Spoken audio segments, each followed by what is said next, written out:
Nós vamos compartilhar aqui um trecho da obra de Kardec, que é o Livro dos Médios, e depois nós vamos avançar, tá?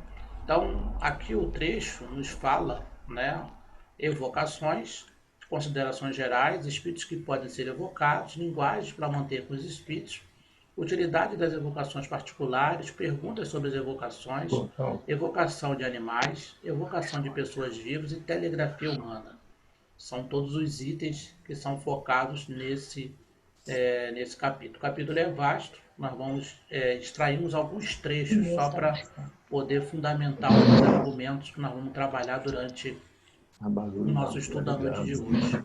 Então, Kardec começa falando: os espíritos podem se comunicar espontaneamente, ouvir o nosso chamado, quer dizer, sob evocação. Aí é uma questão até de linguagem, gente. Diferenciar evocação de invocação, tá? Invocação é um momento de prece, um pensamento, você está naquele momento particular entrando em sintonia com uma força superior. Evocação é chamar a presença, fazer com que aquela pessoa, aquela entidade esteja presente junto a nós, tá? Aí Kardec faz um argumento que achamos bastante interessante.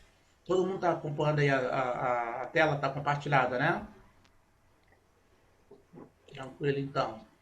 Fala, algumas pessoas pensam que se deve abster de evocar tal ou tal espírito, que é preferível esperar aquele que quiser se comunicar. Elas se fundamentam sobre esta opinião, que chamando determinado espírito, não é certo que ele se apresente enquanto aquele que vier espontaneamente de sua própria vontade prova melhor sua identidade, porque anuncia o desejo que tem de conversar conosco. Aí Kardec dá a opinião dele. A nosso ver, aí está um erro. Então, aqueles que defendem que é imperioso que haja só espontaneidade e não haja vocação, Kardec, a opinião dele, ele fala que é errado. E ele coloca a nosso ver. Ele está falando que o Espiritismo fala isso. Falando que dentro do ponto de vista dele, da experiência que ele tem, do estudo que ele tem, ele acha que é o errado você suprimir uma das duas, tá? E mais à frente, ele vai até completar esse raciocínio. Fala, o apelo direto feito a um espírito determinado é um laço entre ele e nós. Então, a evocação vai criar um laço fluídico entre o evocador ou o grupo que está promovendo essa evocação e o espírito. E mais à frente ele argumenta: essas duas maneiras de operar têm cada uma as suas vantagens e o inconveniente não seria senão na exclusão absoluta de uma das duas. Então, está bem claro a visão de Kardec quando ele fala que as duas têm vantagens e também têm inconvenientes. Então, depender da estrutura da reunião, do como você está conduzindo a reunião, ela vai ter alguns inconvenientes e vai ter algumas vantagens também. Não só a evocação, como a manifestação espontânea. Só que Kardec argumenta o quê? Que a exclusão absoluta, ou seja, não vão permitir que não haja vocação, ou não vão permitir que não haja é, é, manifestação espontânea de um dado espírito. Aí ele fala que isso seria um erro, tá? Você excluir uma das duas, tá? No item 270, ele vai argumentando, dizendo, assim que se deseja comunicar com um espírito determinado, é necessário evocá-lo, direcionar o seu pensamento a um determinado espírito. E no item 271, ele vai falar, frequentemente fica-se surpreso pela prontidão com que um espírito se apresenta, mesmo pela primeira vez. Disseria que ele foi prevenido. Aí ele considera, é o que acontece quando se preocupa antecipadamente com a sua evocação. Então, é aquilo que nós podemos chamar de evocação na evocação. Você já estabeleceu um laço mental com aquela entidade que você quer se comunicar e ele já acaba sendo comunicado, né? Eu vou fazer a invocação de uma dada entidade, então vai ser tirado daquele local. Não, quando você já intenta aquilo 2 dias antes da reunião, aquele irmão já está sendo comunicado mentalmente ou por outros irmãos, tá? E ele vai estabelecer como que essa evocação, como que essa reunião tem que ser preparada. Então, um dos pontos que é muito importante, quando falamos em fazer evocação em nome de Deus, entendemos que nossa recomendação seja levada a sério e não levianamente. Então, primeiro ponto é que seja uma reunião muito séria. E segundo ponto é o que ele chama de médios especiais, flexíveis e positivos. Então, dentro de uma reunião de evocação, os médios que quiserem trabalhar com esse tipo de reunião terão que ser médios muito mais treinados do que numa reunião espontânea. Então, se você não tiver um grupo de médios, dirigente ou equipe adrede preparada para aquele tipo de reunião, não faça, tá? Então, existem certas recomendações e essas recomendações elas têm que ser bastante observadas, tá? Isso é só uma introdução para a gente entrar no tópico em si, daquelas opiniões. Vamos começar por opiniões divergentes e depois nós vamos voltar a esse raciocínio inicial de Allan Kardec. Alguma, alguma ponderação? Alguém quer falar? Não? Podemos seguir então? Tranquilo. Bom, vamos agora então. Eu vou trazer um PowerPoint que nós fizemos que vai falar também sobre isso. PowerPoint, deixa eu achar aqui.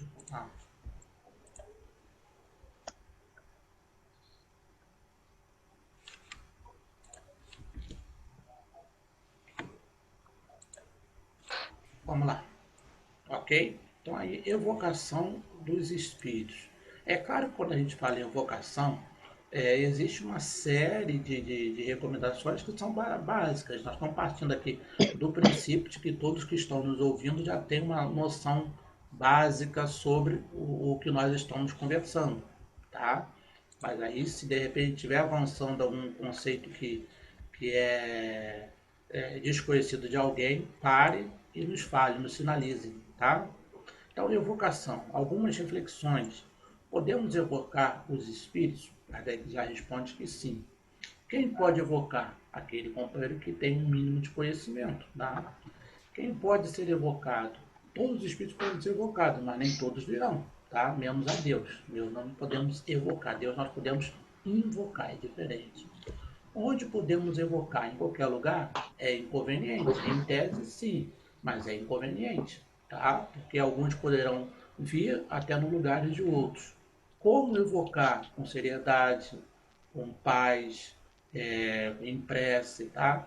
A utilidade das evocações são muitas, tá?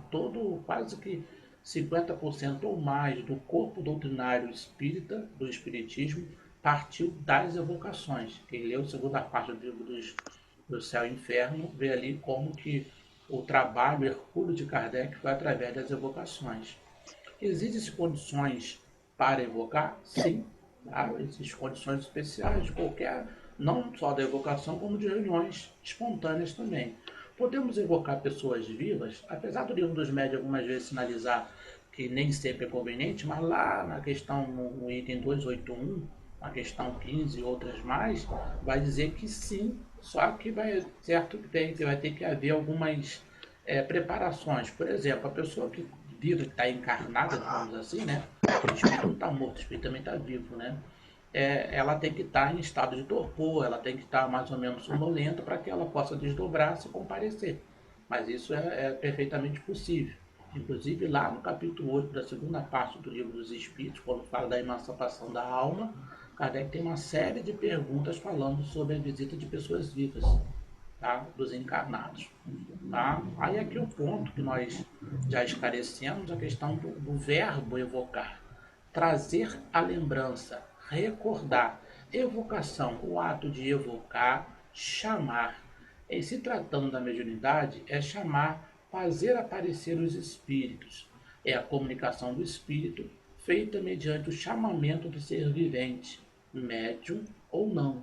Ah, eu não sou médium, eu posso evocar? Pode, mas toma cuidado, tá? Com quem vai vir. Às vezes você evoca alguém e não vem aquele alguém que você está evocando.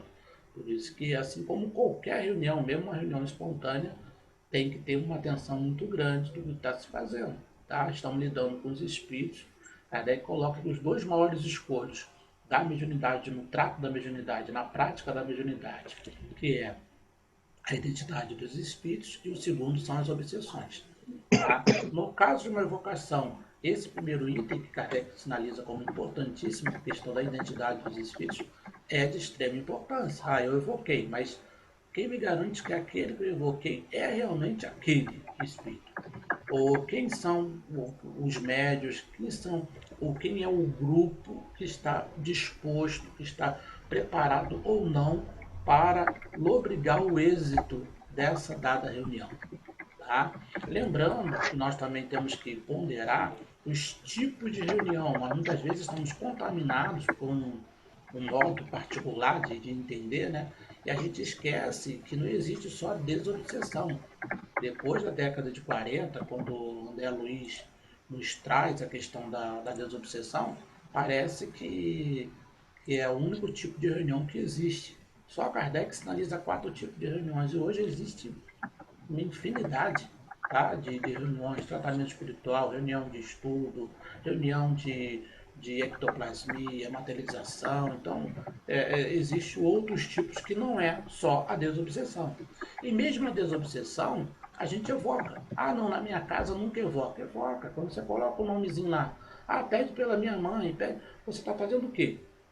Ah, mas eu não falo o nome. Ué, quantas vezes você fala doutor Bezerra de Menezes? Você está fazendo o quê? Você está invocando? Não, você está evocando o doutor Bezerra de Menezes. Tá? Então, mesmo a gente falando que não faz, muitas vezes nós fazemos. Casos espíritas que falam, não, dirigente espírita, não, lá na minha casa a gente não faz isso, é proibido. E às vezes a prática não demonstra o que ele está falando. Tá? Eu trouxe aqui algumas, ainda está faltando alguns aqui, tá? Às vezes que Kardec cita a chamada evocação. No Livro dos Espíritos, na introdução, no item 6, ele cita as evocações. Na pergunta 462, na pergunta 910, na pergunta 935, explicação de Kardec. Na Revista Espírita de março de 58, de julho de 59, setembro de 59, janeiro de 61, março de 62, maio de 62, outubro de 63, abril de 65. Todas as citações estão no sentido positivo, tá? Ele está falando que não, pelo contrário, ele está instruindo a praticar a evocação. Nesse opúsculo que foi criado em 1861, 1858, foi como se fosse uma preparação para o livro dos médios. Ele cita também muitas evocações, instruções práticas sobre as manifestações espíritas. Esse livro tem sido pouco publicado, é uma brochura pequenininha, mas é muito interessante. Eu aconselharia a leitura até antes do livro dos médios, ler esse livro, é muito interessante. No Céu e Inferno, de 1865, toda a segunda parte. Tá? Então, quem leu ali o Céu e Inferno, todos aqueles espíritos, todos eles foram evocados. Ah, mas tem lá um que foi um assassino que veio espontaneamente. Mas a reunião é de evocação. Tá? Então, pouquíssimas exceções. O Evangelho segundo o Espiritismo, no capítulo 17, item 10. O que é o Espiritismo também, que faltou aqui obras póstumas, que ele também fala de evocação. Então, se o assunto não fosse tão sério, fosse tão importante, Kardec não citaria tantas vezes. Ok? Vamos lá agora ver algumas ponderações sobre as evocações, tá? Que nós já falamos aqui. No atual contexto do movimento espírita, a evocação dos espíritos está quase totalmente esquecida, tornando-se preferente as manifestações espontâneas, que é um importante instrumento para o tratamento dos processos obsessivos, nas chamadas reuniões de desobsessão. Kardec informa no capítulo 25 do Livro dos Médios que devemos usar as duas maneiras de agir, evocações e espontaneidade, pois as duas têm as suas vantagens e só haveria inconveniente na exclusão de uma delas. Foi o texto que eu li. A reunião lá de desobsessão que nós fazíamos lá no GESFA, nós organizávamos a reunião. A metade da reunião era um trabalho espontâneo, que eram os espíritos que os mentores da casa tinham direcionado para fazer. A gente deixava para os espíritos que eles tinham programado para serem recebidos naquele dia. E a outra parte era os nomes que tinham sido dados para que nós pudéssemos, ali, lendo aqueles nomes, os espíritos pudessem ser tratados. É um tipo de evocação? Tá? A gente não obriga o espírito a vir. A gente coloca lá um dos desenvolvimentos mediúnicos que a gente fazia lá nas nossas reuniões de sábado. Eu acho, não sei se o Jorge participava, alguns companheiros participavam conosco. Nós fazíamos um desenvolvimento do médium, por exemplo, pegava os nomes que as pessoas traziam que precisavam ser amparadas, estavam passando um processo obsessivo, pegava, botava no papel, recortava e colocava de cabeça para baixo na frente de cada Opa, médico. isso Não que eu ia lia o falar. nome. Deixava o médico se concentrar, se concentra sobre esse papel, ele não sabia nada e a manifestação vem. E vinha alguns irmãos, né, e 100% podemos dizer, eram ligados. A gente dava o mínimo de informação possível para o médico. Então, ali, exemplo de espontâneo e exemplo, algumas vezes, de evocação também. Tá? Sejam bem-vindos outros companheiros que estão presentes aí, tá? Soninha, Edgar, Elvis, Renato, etc. Estão chegando aí, chegaram um pouquinho depois, né? Então vamos adentrar um pouco mais. Aí vamos ver as opiniões em contrário, tá? Depois de Kardec, Emmanuel, ele fala o quê? A exiguidade das evocações somente pode ser examinada no plano espiritual. Ou seja, um número pequeno de evocações só pode ser examinada no plano espiritual. Discordamos de Emmanuel, tá? Porque essa exiguidade, essa pouca evocação que existe dessas evocações, não é por causa da atitude dos desencarnados, é da atitude do encarnado. Você tem um dirigente que ele é contra esse tipo de manifestação, que ele é contra um certo procedimento, ele simplesmente vai excluir essa prática da casa espírita, que muitas vezes tem nada a ver com os espíritos. Às vezes os espíritos querem que faça certo tipo de trabalho, mas o dirigente espírita, ele é que vai estar ali no comando e ele impede. Então essa exiguidade, ela não pode ser somente não, tá? Ela pode ser examinada no plano espiritual, mas não esse somente. Estaria equivocado. O Viana de Carvalho coloca ideal que se aguarde as manifestações espontâneas, mais naturais, não constritoras, aprendendo-se as técnicas da identificação. Olha uma coisa interessante. Ideal que se aguarde, não está falando que deve fazer só uma. Então, se você colocar duas, na opinião do Viana de Carvalho, seria ideal essas manifestações espontâneas. Em muitos casos, sim, a manifestação espontânea amostra-se bastante interessante. Essas constritoras vai depender de quem está operando a reunião. Se for um dirigente sério, pessoa bem estudada, ele não vai agir de uma maneira constritora. Ele vai fazer como Kardec. Pergunta ao mentor espiritual, pergunta ao dirigente da reunião se pode evocar tal ou qual espírito, e mesmo evocando, não há uma certeza se ele vai vir. Ah, eu vou chamar o Jorge, vamos tomar um café lá em casa? Jorge, não, tá, eu vou. E de repente eu for falar com café quente e o Jorge não aparece. Porque ele tem a liberdade dele, ele prometeu que ia vir, mas se ele vai vir ou não, é uma incógnita. Mesmo que ele tenha, pô, mas o Jorge falou que vinha, mas alguma coisa aconteceu, então ele falou, ah não, Cláudio faz um café muito ruim, o café de Cláudio é fraco, é gelado, eu não vou não. Só que ele na hora lá, para não desagradar, falou, ah, pode deixar que eu vou, Cláudio. Então o espírito é a mesma coisa, ele tem um livre-arbítrio dele. Eu posso até chamar, posso até evocar, agora se ele vai vir, depende dele. Então, que nós não venhamos a agir constritoramente, obrigando a pessoa, Jorge, pelo amor de Deus, Jorge, você é furão, por que você não veio? Não, ele não quis, alguma Não coisa tem como, né? aconteceu, tá? Ok. Mas a pessoa tem a liberdade, assim como o espírito tem a liberdade, Não tá? ativou o movimento de participante. Ok. Alguém quer falar alguma coisa? Não é metade. Vamos Cláudio, lá. Cláudio, é interessante que, na realidade, quando você faz a reunião de subseção, né, que, na realidade, são aqueles nomes que chegam, né, para a gente, nas casas, mas entre um e outra, na realidade, aparecem as comunicações que são espontâneas, são aquelas trazidas pelos próprios mentores da própria reunião, né? A gente vê muito Exato. isso em algumas reuniões, né? Na verdade, a evocação ela existe, porque por mais que a pessoa faça, ah, na minha casa não há evocação. Ah, porque quando você pensa, você lê o nome daquelas pessoas que estão ali, que são colocadas, né? Você está fazendo a evocação, né? Exato, exato, né? Por isso que a Kardec coloca não haver exclusão absoluta de nenhuma das Sim. duas. As duas são importantes. Mas o que se vê hoje no movimento espírita é uma interpretação interpolada dessas opiniões do Emmanuel, do Ana de Carvalho e Leon Denis, leva-se ao pé da letra e é proibido evocar. Sim. Tá? Interpretaram equivocadamente as ponderações deles. Como eu falei, o somente aqui, o constritor no Leandro de Carvalho e a opinião do Leon Denis. Em nosso grupo, raramente evocamos. Preferimos a liberdade das manifestações sob vigilância de nossos guias. Olha só que interessante. Raramente ele falando que nunca evoca.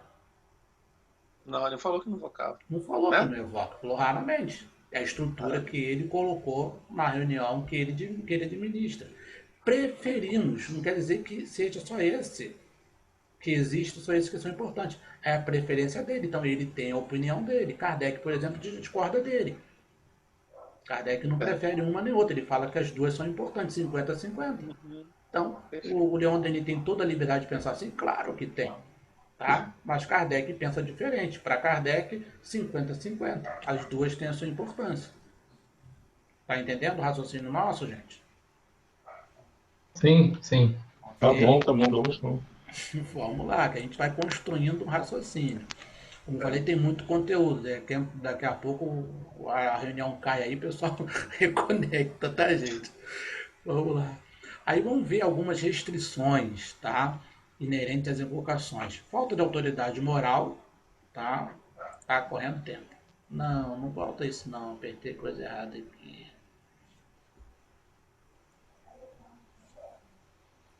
Oi? Eu apertei alguma coisa errada. Isso. Todo mundo tá vendo a página, né? Não, Sim. Vamos lá, que eu apertei Não. um botão errado aqui. A falta de autoridade moral de quem evoca. Isso aqui é uma restrição às evocações e à reunião espontânea. Desobsessão. Ô Jorge, vamos fazer uma reunião de desobsessão, Jorge? Opa, vamos. Para quê? Ó, depois a gente sai da nossa cervejinha, lá do nosso churrasco, nós vamos lá para fazer uma reunião de desobsessão. Então, essa restrição é qualquer reunião, qualquer uma, palestra, passe, qualquer uma, tá? Então, autoridade moral sempre tem que haver. Autoridade não é autoritarismo, tá? A gente precisa explicar isso, né? É diferente. Né? Interesse particular acima do interesse geral. É restrição à evocação? Sim, mas é restrição à desobsessão comum, à espontaneidade? Também.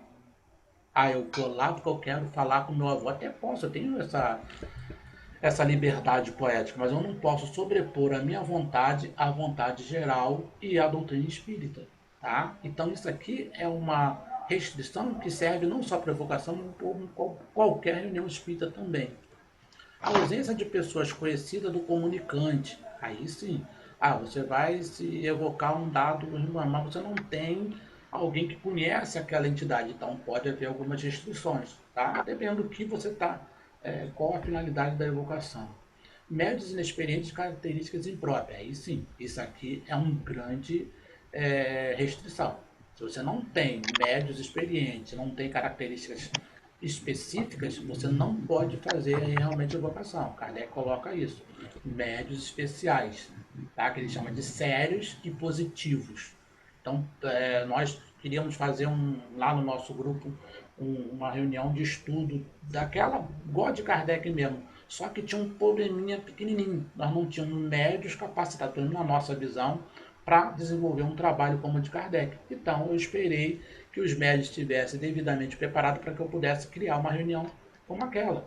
E prosseguimos nas nossas reuniões de desobsessão. Fazemos 2 reuniões de desobsessão, fazemos uma reunião de desenvolvimento mediúnico, porque a reunião que eu queria fazer, que era uma reunião de estudo mais sério, para vocações, eu não percebi, talvez até tivesse, mas eu não percebi nos médios uma característica específica, pelo menos um grupo de médios. Você pode, de repente, tirar 1 ou 2, mas nós gostaríamos que tivesse mais médios. E nós não percebemos, então começamos a preparar aqueles médios. Então, cada dirigente vai ter a sua responsabilidade. Falta de consulta e autorização dos mentores, tá? Então, tem que haver consulta e autorização dos mentores espirituais. Isso aí é importantíssimo no trabalho de evocação. Kardec fazia isso. Consultava o Espírito de Verdade, consultava o São Luís, consultava os espíritos para poder ver se realmente era conveniente ou não a evocação. Ok até aí? Ok. Vamos lá, gente. Então agora, vamos ver aqui mais opiniões. Vamos lá.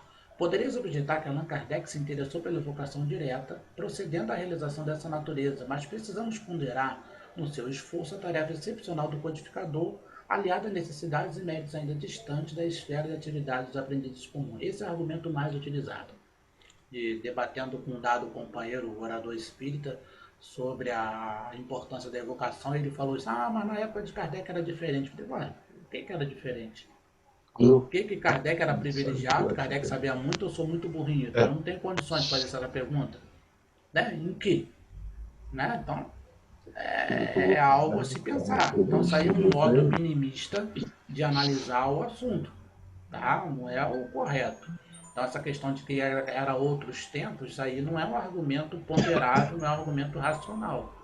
Aí você vê a opinião do Emmanuel discordando mais ou menos, né, da evocação. Fala, qualquer comunicado com o invisível deve ser espontâneo. O espiritista cristão deve encontrar na sua fé o mais alto recurso de cessação do egoísmo humano, ponderando quanto à necessidade do repouso daqueles a quem amou, esperando a sua palavra direta, quando e como julga os mentores espirituais conveniente e oportuno.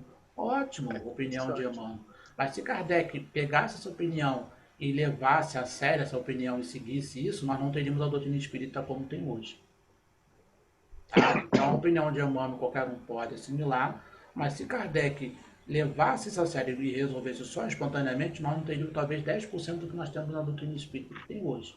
Pelo menos a gente estudar a história do espiritismo, a gente vai perceber isso. Tá? Então, aqui está se falando no sentido de que daquelas pessoas que fazem a evocação, eu quero falar com meu parente, eu quero descobrir onde está um tesouro, eu quero descobrir onde está meu documento. Aí sim, é uma evocação feita de maneira leviana. Aí eu falo, esse argumento serve não só para evocação, como para qualquer tipo de reunião. Vamos lá, gente. Quem pediu fala. Perfeito, Cláudio. Eu ia colocar isso, antes de você falar, comentar, eu ia falar sobre isso, né? Quando ele fala desse comunicado que não deveria, mas em relação a essa parte do egoísmo humano, de você querer saber, querer impor aquele espírito amado que venha falar com você. Agora, perfeito. Tá. Então é igual, por exemplo, os nossos irmãos evangélicos falam, mas Moisés proibiu a evocação e a comunicação com os mortos. Primeiro que o morto não existe, mas segundo, ele proibiu sim. Mas proibiu por quê? Porque as pessoas faziam aquilo de maneira equivocada. Hoje, se fizesse daquele modo, nós espíritas falamos, não faça. Se for para fazer mal feito, não faça. Então o argumento que a gente vai ver um dirigente espírita utilizando o mesmo argumento de um evangélico, de um pastor, de uma pessoa que está determinada ali dentro do protestantismo. Às vezes aqueles que a gente mais critica são aqueles que nós mais seguimos de maneira jocosa, de maneira equivocada. Então tomar muito cuidado com as nossas posições, que às vezes nós estamos muito equivocados nas nossas posições também. Tá? Cláudio? Fala, Candinho. Oi. Tudo bom? Tudo bom a todos? Seja bem-vindo. Essa questão do... Obrigado. Essa questão até do Moisés, né? E que alguns religiosos pegam que não pode se evocar tal, e se baseiam nisso para as suas doutrinas, né? Para os seus ensinamentos, para as pessoas que os seguem, né? A gente lembra que logo depois que ele fala isso, surgiu de uma fofoca, né? Que as pessoas foram lá denunciar dois camaradas, Eudade e Meldade, se eu não me engano os nomes, né? Números, capítulo 16, versículo 31. Falaram, ó, pois é, eles estão lá, ó. Estão lá, ó, Moisés, ó, eles estão lá, ó, evocando os espíritos, então. E ele, ó, quem dera, ele falou isso, né? Quem dera todo o povo fosse igual a Eudade e Meldade, né? Ou seja, eles eram sérios, né? Só que as pessoas não estudam essa parte ou pulam essa parte, né? Infelizmente, para sabe lá se para quê, né? É isso, é só o mais esse grave, ponto né, que a gente queria passar. É quando a gente critica os outros irmãos e a gente procede do mesmo jeito. Isso que é o mais grave. Eu falo lá de alguém, nosso irmão evangélico, igual, por exemplo, a gente está promovendo muitas vezes na casa espírita ou no próprio movimento espírita, um movimento igrejeiro. A doutrina espírita está deixando de ser ciência, filosofia profunda, está virando uma religião tradicional. Kardec é o Papa, os dirigentes da FEB lá são os clérigos, são o corpo de arcebispos, o dirigente da nossa casa é o padre, e a gente não percebe que está fazendo isso. Nós estamos matando a doutrina, transformando a doutrina numa religiãozinha. Tá? O livro dos Espíritos é a Bíblia, a palavra de Deus. O que está ali é sério, o que não está ali não serve para nada. A gente não está percebendo o que nós estamos fazendo com a doutrina espírita, gente. Aí daqui a 100 anos não tem mais espiritismo. Como que começou? Como que aconteceu isso com a gente? Nós começamos isso. Né? Às vezes a gente fala isso numa reunião, né? Expondo, né? A gente que é expositor também, a gente fala alguma coisa nesse sentido, as pessoas ficam de orelha em pé e não nos convidam mais.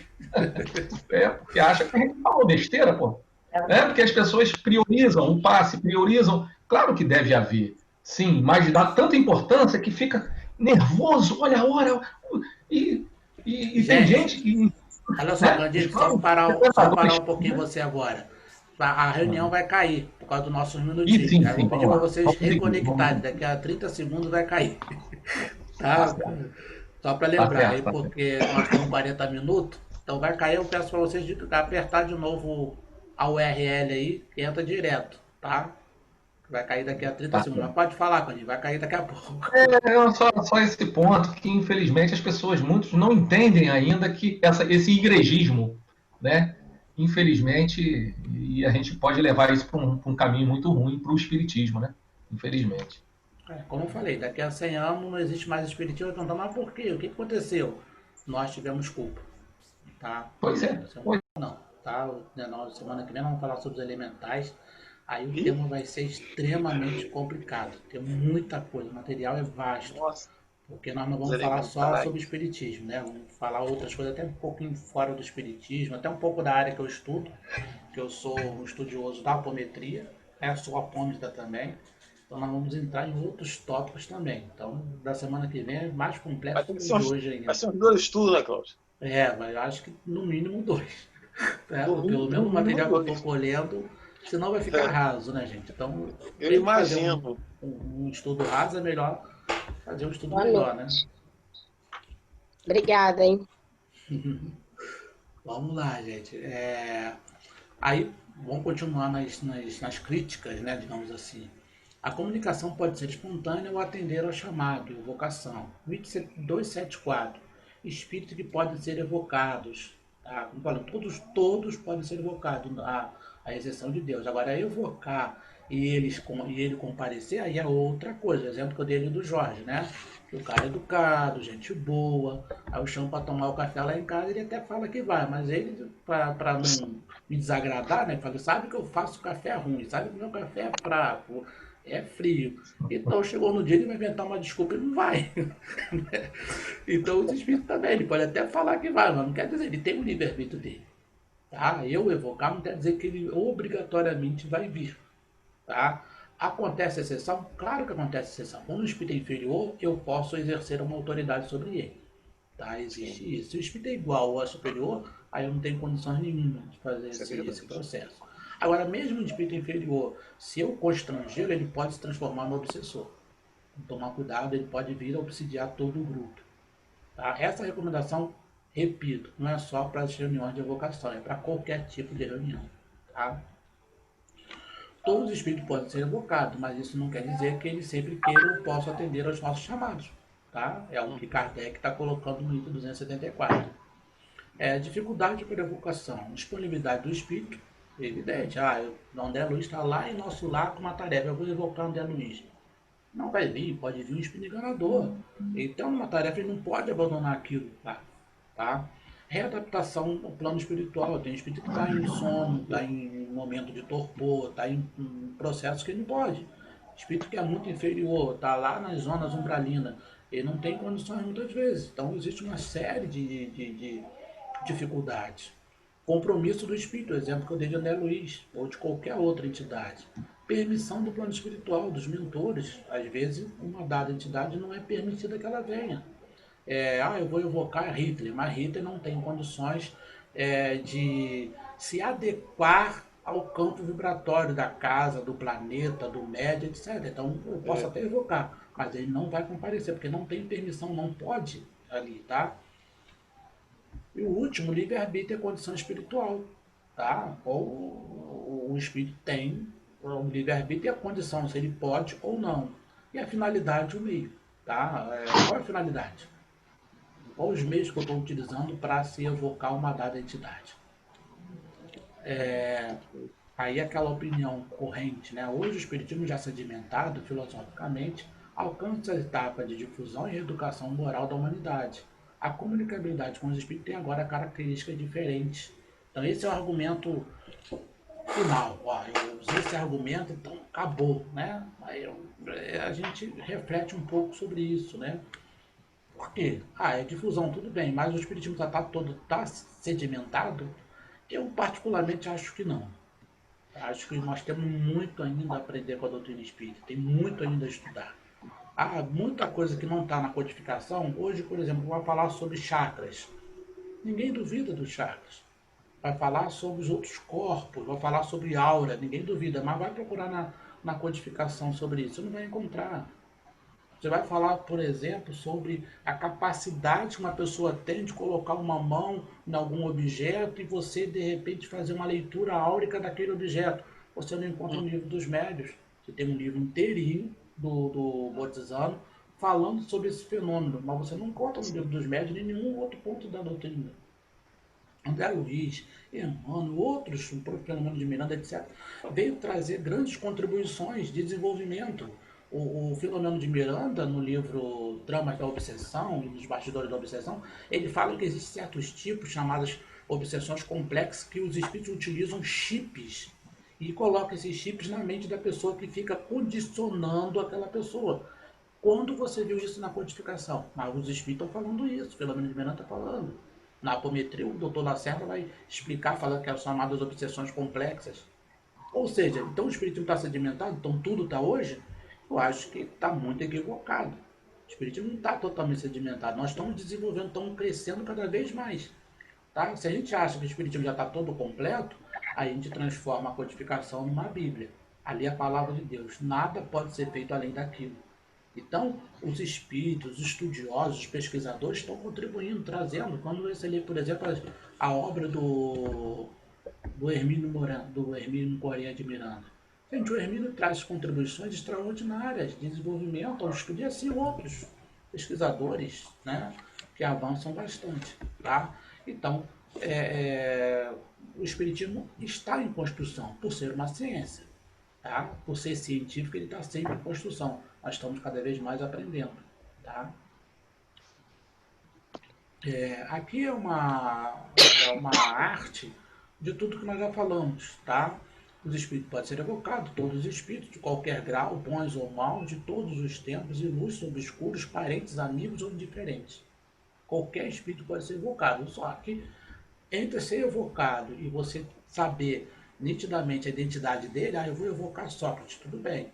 Mas quem na reunião tem capacidade para auferir se aquela entidade que veio é realmente Sócrates ou não? Eu sou professor de filosofia, eu já tive a oportunidade de ler 28 dos 35 diálogos de Platão.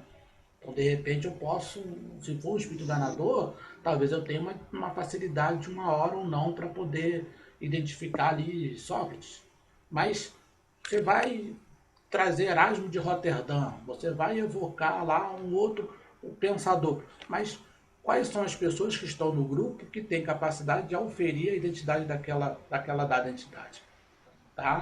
Então, cada um olhar para si e falar, opa, peraí, eu vou fazer isso, mas até onde eu posso? Tem um ditado que fala, botar a mão, né, até onde sua mão vai.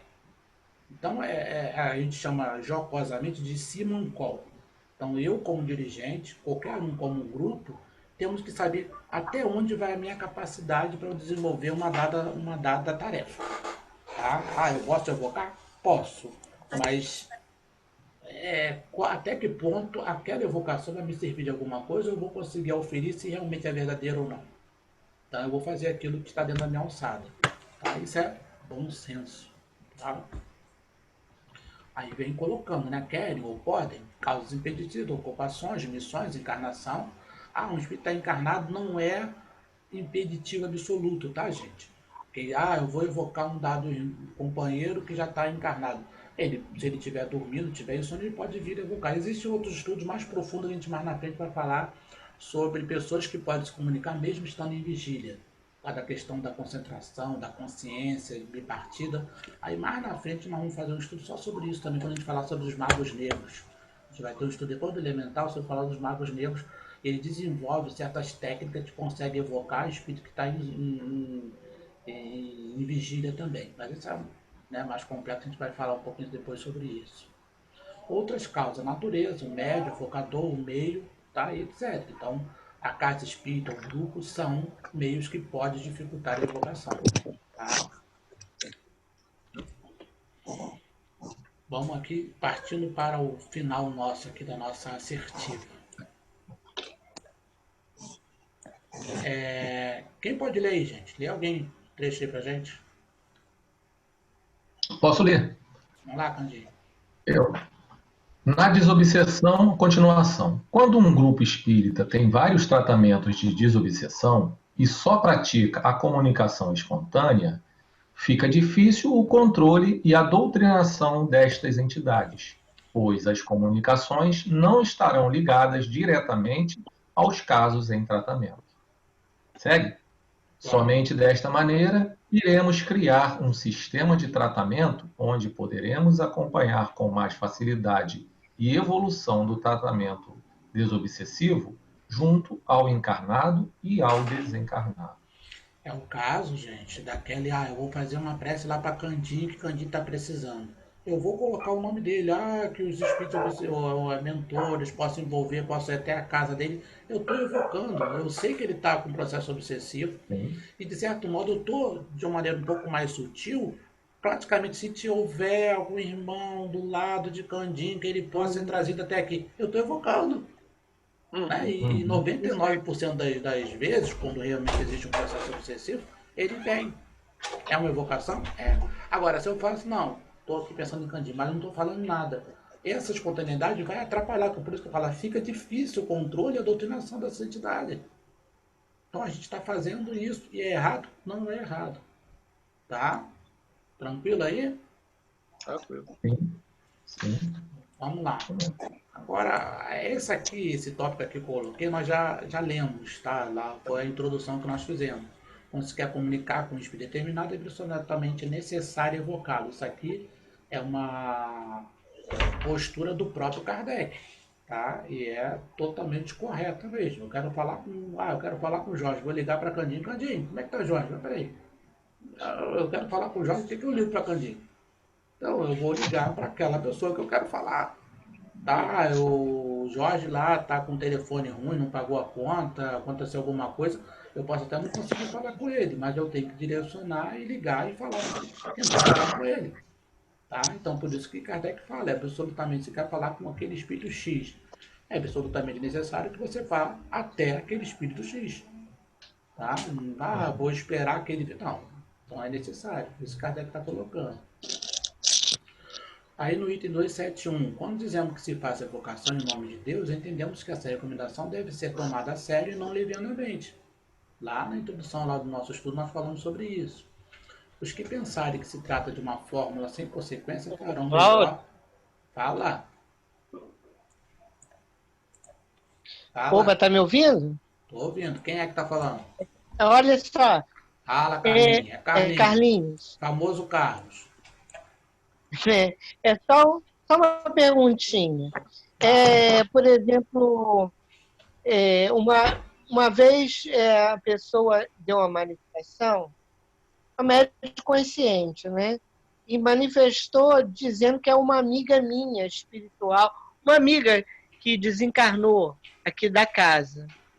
Aí ela falou carinhosamente comigo e chamou de César. Mas, na verdade, ela me chamava de Carlos. Aí eu digo assim, eu não levei muita fé na comunicação, não. Mas aí eu fiquei pensando que poderia ser interferência do médium, não? Às vezes a interferência do médium, às vezes também nós já vimos casos dos próprios espíritos desencarnando, eles também adquirem uma postura diferente também. Então nem também sempre quer dizer que o espírito tem que fazer, tem que ser igualzinho. Eu tenho um modo de falar, de repente eu tenho uma gíria, por exemplo. Aí quando eu desencarno, eu vou lá, eu vou dar uma comunicação, vou lá falar com o Antônio.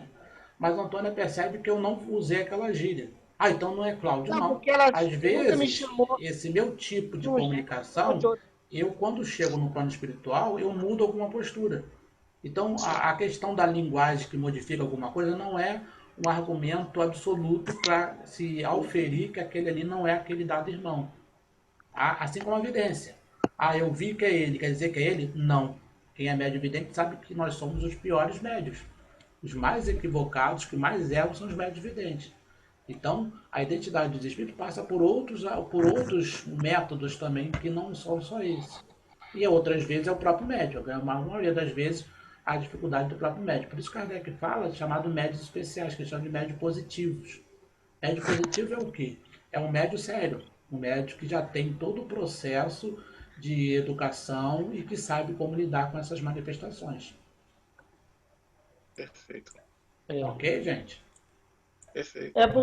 Por isso que para o médium, para a evocação, seria ideal necessariamente que o médium fosse inconsciente? Não, né? Não é obrigatório, mas seria muito interessante, né? Um médio consciente ele vai interferir o mínimo possível. Agora, a gente sabe que o grau de mediunidade não é a educação da mediunidade. Você tem um médio inconsciente deseducado, né? Totalmente aloprado, totalmente equivocado. E um médio consciente sério, estudioso. Eu prefiro esse médio consciente. Então, o grau de mediunidade ele passa a ser preponderante algumas vezes, mas não é absoluto. Tá? Então você tem que combinar esse grau de especificidade, o médio inconsciente, que não existe médio inconsciente, todo mundo sabe disso, né? A gente chama de inconsciência, um dos graus de inconsciência, mas não absoluta, porque o médio inconsciente é aquele que não grava no cérebro físico, mas ele grava no cérebro perispiritual. Durante a manifestação e antes da manifestação ele sabe o que está acontecendo. Depois é que o cérebro material não consegue absorver. Aí por isso que ele é chamado de consciente. Por isso que eu chamo de semiconsciente e semi-inconsciente, porque não existe médio inconsciente. Mas como o André Luiz utilizou essa terminologia, aí muitos de nós vamos reproduzindo. Repete o que o Joãozinho falou, né? Então a gente muitas vezes utiliza isso. E isso lá no livro Nos Domínios da Mediunidade, a gente já percebe isso lá com a Médica Celina, já vai oferindo esse tipo de raciocínio. Deu para entender até aí, gente? Beleza. Sim. Eu posso fazer rapidamente só mais uma perguntinha, que me Pode perdoem, fazer até mas é que eu 1000, quero pelo tirar uma contrário, eu dúvida. quero participação do pessoal, isso não é live. Fala aí. Eu, por exemplo, na minha mediunidade, no meu caso, eu sou médio consciente, totalmente consciente. As pessoas me vendo às vezes manifestado, dependendo da coisa, todo mundo tem a impressão que eu sou inconsciente, mas eu digo, não, eu sou consciente. Algumas raras vezes ocorreu uma inconsciência, mas assim, a pessoa diz, Carlos, você virou para mim e falou isso assim, eu? Eu não. Falou, cara, cheguei a me arrepiar. Quer dizer, eu não, inconsciente, né? O espírito me tomou, usou e eu nem percebi. E algumas vezes eu me peguei a minha boca, a minha garganta falando. E eu não sabia o que eu estava falando. Aí eu acabei cortando o fenômeno. Porque falava um troço e eu queria saber o que a minha boca estava falando. Um troço muito esquisito, né? Agora, eu, por exemplo, a minha mediunidade em si, eu já tive várias provas da identidade de espíritos, mas de forma espontânea, entendeu? Eles vêm, a coisa vem com comprovação espontânea. Mas, assim, eu acho que a minha mediunidade, ela se presta melhor à espontaneidade do que a evocação, entendeu? Aham. É isso mesmo? Eu Há não sei. médios que se prestam melhor Ah, com à certeza. evocação e outros. O Kardec já falou isso, foi lá na introdução. Acho que você não estava na sala ainda, eu li esse tópico lá no Tava- item 274 É, do eu, Livro dos Médios. eu Você sei então já aqui. tinha falado sobre isso. É, Eu não sei quem falou para você ou de onde você concluiu que você é médio consciente. Você não é médio consciente, você é médio semiconsciente. Né? Então, por o quê? que prepondera é o fato. Que o fato que você narra, que a gente conhece um pouco o seu trabalho mediúnico, que você é semiconsciente, não é consciente. Você pode ter. Quando eu estou inspirado, eu não lembro depois muita coisa, não, vai se apagando. Isso é semiconsciente, isso não é consciente.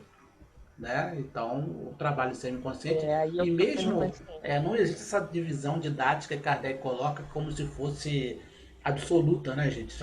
Você vai pegar 2, 3, 4, 5, 10, 20, 30 médios semiconscientes, às vezes tem especificidades maiores.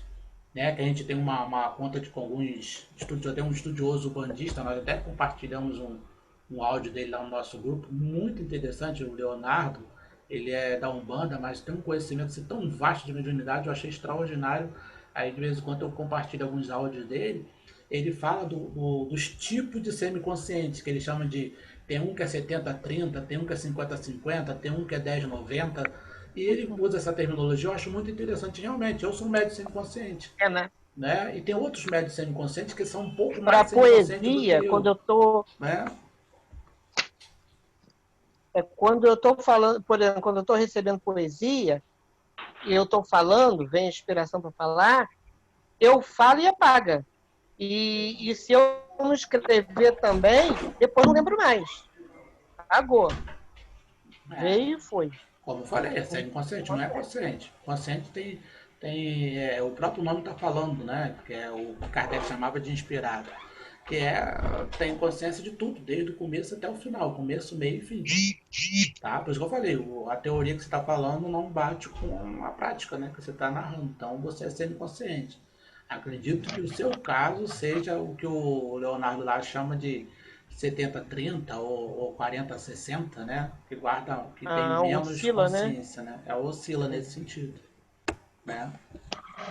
Uhum. Gente, vamos Obrigado, aqui. valeu mesmo. Nada. Vamos aqui só fazer o fechamento do nosso. Só tem mais um slide aí.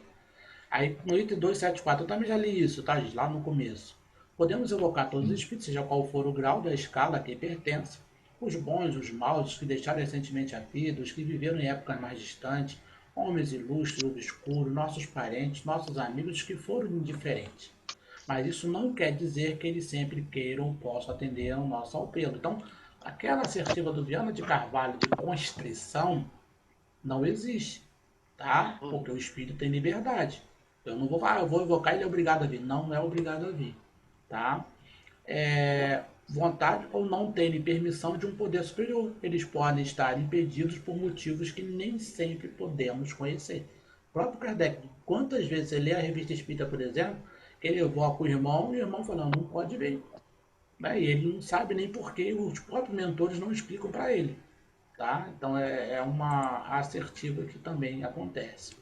E o último tópico aqui, gente, é utilidade de certas evocações particulares. Então, as comunicações que se obtêm dos espíritos muito elevados ou dos que animaram grandes personagens na antiguidade são preciosas pelo alto ensinamento que encerram. Esses espíritos adquiriram um grau de perfeição que lhes permite abranger uma esfera de ideias mais extensa, penetrar mistérios que ultrapassam o alcance vulgar da humanidade e, em consequência, iniciar-nos melhor do que outros em certas coisas. Então, essa... Vou fechar aqui. Isso, fechar o compartilhamento para ver vocês agora. Bom, gente, então, essa especificidade é interessante, como falei, o tipo de reunião que você desenvolve. Existem certas entidades que têm uma capacidade muito ampla de fazer com que um certo raciocínio, um certo conhecimento, ele se amplie. Então, a evocação muitas vezes possibilita também. Então, para concluir, acho que já está até concluído, mas para poder dar um fecho ao nosso estudo, então não vamos colocar a opinião de alguém como se aquela opinião fosse doutrina espírita, como se aquela opinião fechasse a doutrina espírita. O Emmanuel falou isso, então o Emmanuel está mais certo do que todo mundo. Né? Ou então o Leon Denis, como eu falei, o Leon Denis fala uma coisa e Kardec não concorda naquele ponto. Então, nós espíritos temos que ter a característica de bom senso e racionalidade. Ambos os tipos, ambos os métodos são muito importantes. Quem vai auferir quando utilizar um ou outro? O grupo. Não só o dirigente, tá, gente? A gente tem essa mania, o dirigente decide. Primeiro, é errado porque você está fazendo com que esse companheiro se equivoque cada vez mais, se ele tiver equivocar. E segundo, você está querendo se isentar, colocando todo o erro nas costas de uma pessoa só. Então a responsabilidade é do grupo como um todo, tá? E da preparação daquele grupo para que você possa executar uma dada tarefa, tá? Esse é o estudo da noite de hoje, gente. Colocações, perguntas, Edgar, seja bem-vindo também, Edgar, já vi você. Cláudio, Fala, querido. você falou da responsabilidade, né, do grupo todo, né? Até quando se percebe que o trabalho está feito errado e você continua no trabalho como se não vou ficar, porque se eu sair, ninguém nunca mais vai me chamar. Então, cara, tem muita gente que acaba ficando, né? Vou ficando. Mesmo sabendo intimamente que aquilo não é, o caminho não está por ali, né? Tem muita gente que faz isso para não perder o dito status, né? Infelizmente. Tem tanta A gente coisa, vê né, isso por gente? aí. Pois é, pois é. A gente vê. Bom, gente, alguém mais quer falar, quer complementar? Nós estamos rumando aí mais uns 5 minutinhos para a gente fechar nossa reunião. Então, essa questão, já que ninguém se pronunciou, eu ia escrever ali, mas eu acho que eu não sei escrever e tal. Mas aí, nesse negócio aí, primeira vez que eu estou participando aqui nesse. Então, essa reunião de evocações, né, propriamente dita, diferente de obsessão, diferente da reunião mediúnica de estudo, né, de estudo para ensinar o médio e tal.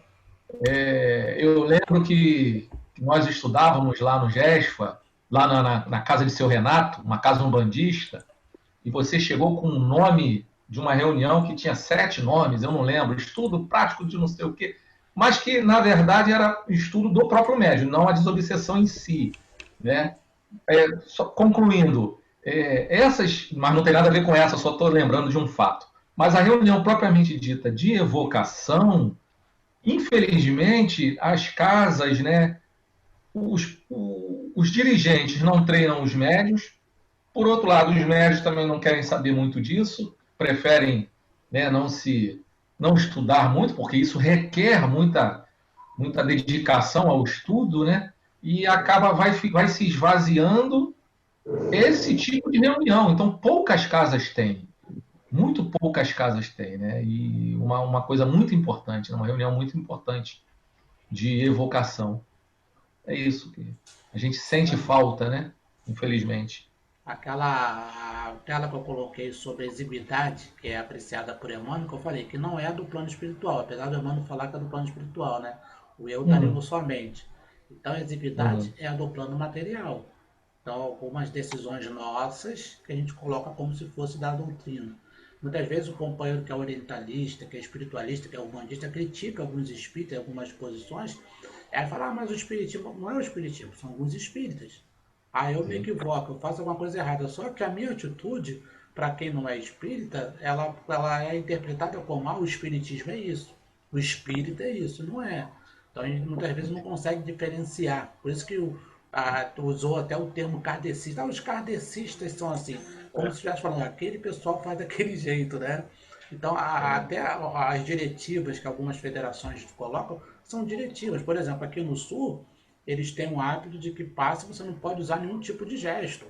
Então, a Federação Espírita do Paraná e a Federação Espírita de Santa Catarina, eles quase que impuseram às casas espíritas que você tem que ficar lá paralisado. Bota a mão lá e faz só isso. Não existe gesto, não existe manifestação, não existe nenhum tipo de técnica que é totalmente contrário ao que todos os livros nos ensinam. Né? O próprio André Luiz nos ensina as técnicas, que são muito importantes também. Mas aí a Casa Espírita observa lá uma orientação de uma federação e segue a risca sem questionar, sem estudar, sem se aprofundar. Tá? Aí quem está de fora fala, tá vendo, os espíritas fazem isso, obedece lá. Mas falta muitas vezes essa racionalidade a cada um de nós também, de aprofundar, de estudar. Nós espíritas somos pessoas estudiosas, nós temos que prezar por isso e, acima de tudo, pelo bom senso também. Né? Qualquer um tem a liberdade de recomendar o que for, mas eu vou apreciar se aquilo ali obedece toda uma construção. Tanto Kardec baseou a doutrina espírita lá no item 3 da introdução do Evangelho segundo o Espiritismo. Ele fala o quê? A concordância universal do ensino dos espíritos. A autoridade. E hoje, a gente fala, a autoridade está baseada nisso. Hoje, o que eu faço? Fulano falou, Chico falou, o telefone toca de lá para cá. Chico falou num contexto, gente, isso aí tá errado. O telefone não toca de lá para cá, não, pelo contrário. Às vezes toca daqui para lá, a evocação era isso. Kardec nunca esperou os espíritos falar, ele tocava o telefone, ele que ligava para eles. Então, só que eu pego lá a frase de Chico e torna para mim como se fosse um mantra. Chico falou, é um Deus. Falta de estudo. Fala, depois a Sônia quer falar também. Fala. Eu quero falar também. Não, é só que a gente pegar o pé da letra que o Chico falou, né? É, O sentido que o Chico falou é uma coisa, né? é outro É não contexto. tentar forçar, Isso. é outro É contexto, outro né? Não contexto. A gente pode pegar o pé generaliza como da se fosse uma letra. regra da mediunidade. O erro está aí. A gente generalizar. Fala, Soninha. Nós vamos lembrar também que, assim, até que se chegue ao ponto de haver uma reunião, de haver essa explicação, todo um cuidado, todo um preparo já foi feito previamente pela espiritualidade para que isso aconteça. E o bom médio, o médio especial, é aquele que menos interfere, é aquele que tem condições, que ele estuda, que ele tem condições de espiritualidade, trabalhe com o seu conhecimento, com aquilo que ele adquiriu, e o plano não interfira tanto, né? Eles possam utilizar da mediunidade dele para que seja o mais fiel possível o que ele queira dizer, o que ele queira evocar, passar.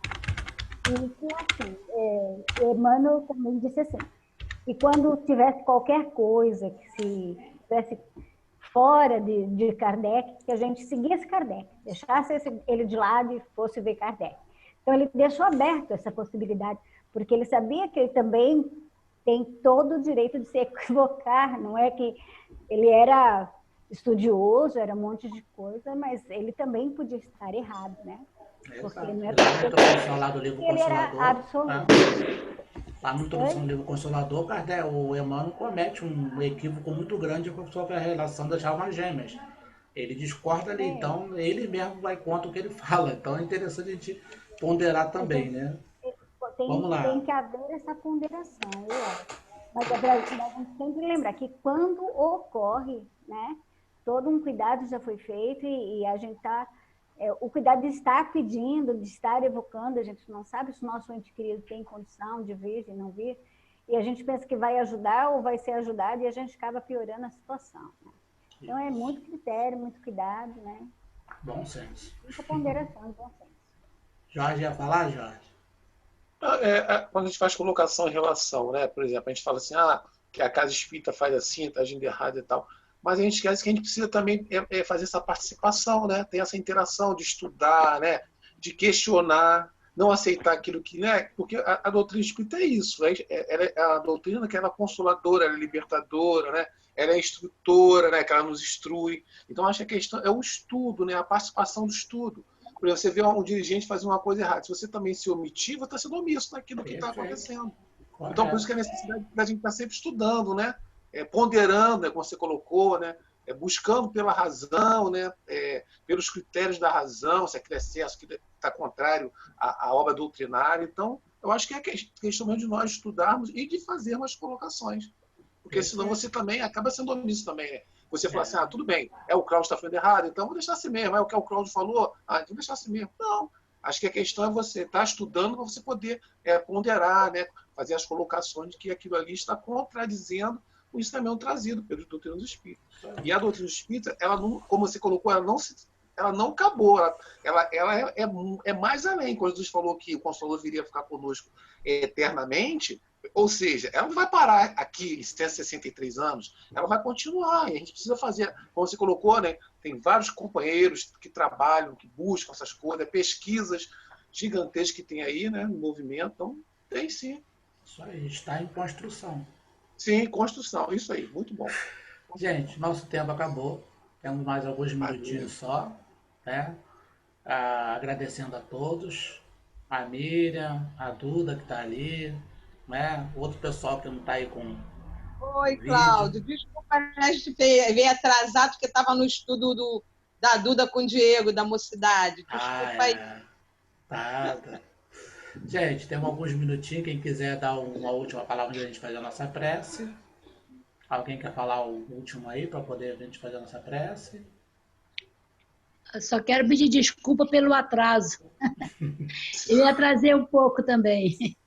Está sendo gravado, gente. Depois a gente vai fazer só configurar e depois disponibilizar a gravação para todo mundo que quiser. Tá? O Cláudio, eu acho bem interessante, né, o fato do encarnado se comunicar. Eu, por exemplo, já tive algumas algumas comunicações assim de a visão, né? Ver o espírito encarnado.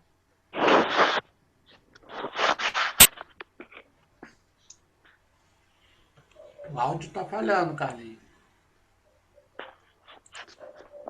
Para fazer a prece. Não vai ter que fazer a prece. O áudio falhou. Vamos lá, então enquanto o áudio dele não volta. Gente, então Jorge aí que sugeriu o tema, tranquilo, Jorge?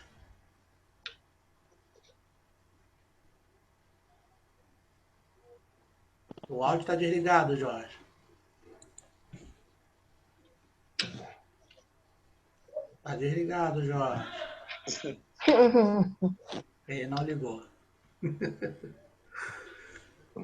Liga o áudio, Jorge. Eu quero te agradecer, né, porque a sugestão foi minha. E eu gostaria de fazer alguns comentários, mas eu como digo com você, foi 18 anos, 16 trabalhando em reunião mediúnica. Então, muitas das suas citações ali, eu concordo, eu participei, né, de treinamento na casa, fiquei um ano aguardando, depois fui convidado para a reunião mediúnica, participei desses exemplos que você deu de evocação, né? Ainda tem, além disso, eu comecei a na casa, não sei se você tem mais isso, mas o tratamento espiritual, né, você convidou 3 médios, uma quantidade, embora você tivesse alguns outros, né, convidou alguns, também foi mais uma vez, eu creio que foi invocação que você fez, né? Então, participei de tudo isso. Então, para me comentar, ficou inclusive difícil, porque você antecipava tudo que eu gostava, você estava antecipando. Aí eu fiquei aqui calado, né? Porque melhor que você para falar, para mim, que foi o meu professor, né? Evidentemente que eu cheguei na doutrina do espírita, nessa doutrina, inteiramente destroçado, com problema de obsessão, né? Minha trajetória foi Umbanda, passei por Candomblé. Aí a dor me levou, né? Na casa espírita nós dizemos que é hospital, né? É templo e é escola, né? E eu, no caso aí, né, fiz esse tratamento no Hospital de Almas, né? Então eu fiquei sem poder falar quase que nada, né? Eu até trouxe aqui, ó, o Jornal Mineiro, né? Essa questão do movimento espírita. Eu estou passando por uma certa dificuldade, porque eu estou fazendo, inclusive, participando de um estudo do Chico Xavier, né? E algumas pessoas lá são contra, né? De outras casas, não eu. Aí eu selecionei, inclusive, esse tema por conta disso. Eu queria outras pessoas de outros grupos, né? Mas é isso, eu estou satisfeito, estou agradecendo a você e a todos que aí estão presentes. Gente, então, também estendo a minha gratidão a todos. Nós temos aí, vamos fazer a nossa prece, temos 1 minuto para a gente terminar a nossa reunião, tá? Então, lá nos nossos grupos, lá nós temos os 3 grupos de WhatsApp, a Apometria, Visão Espírita e o Espiritismo Tire Dúvidas. Então, qualquer dúvida vai sendo colocada lá e durante a semana nós retornamos aqui à nossa reunião, tá? Agradecemos a todos. Vamos fazer a nossa prece, então? Pedimos a Jesus que possa continuar nos inspirando, nos auxiliando, que as bênçãos do Mestre possam ser jorradas sobre a família de todos nós. Que assim seja, graças a Deus. Gente, muita paz, muita luz a todos. Muito obrigado pela presença de todo mundo. Semana que vem estamos de volta. Obrigado, boa noite a todos. Boa noite. Tchau, tchau. Boa noite, tchau, gente. Edgar. Gratidão. Regina, Zan, Boa noite, gente. Duda, Um abraço a todos. Antônia. Boa Tchau. noite. Tô fechando, meus amores. Tchau, comadre. Tchau.